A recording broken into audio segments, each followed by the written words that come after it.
గణపతికి పూజ చేసే ప్రయత్నంలో సిద్దిపేట జిల్లా కొహెడ మండల కేంద్రంలో విచిత్ర పరిస్థితి నెలకొంది.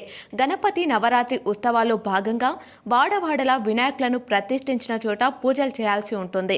అందులో భాగంగా ఓ పూజారిని కొంతమంది తమ గణపతికి పూజ చేయాలని డిమాండ్ చేశారు. మరో మండపం నిర్వాహకులు ముందుగా తమ విగ్రహం వద్దనే పూజ చేయాలని పట్టుబట్టారు. దీంతో రెండు వర్గాల మధ్య పోటీతో ఓ వర్గం వారు ఎగబడి అయ్యగారును ఎత్తుకొని వెళ్లారు. ఉటావుటిన ద్విచక్ర వాహనం మీద తీసుకొని గణపతి మండపానికి తీసుకెళ్లారు. పూజారి కొహెడకు చెందిన టేల కనకయ్యగా ఈ వీడియో కాస్త సోషల్ మీడియాలో చక్కర్లు కొడుతుంది.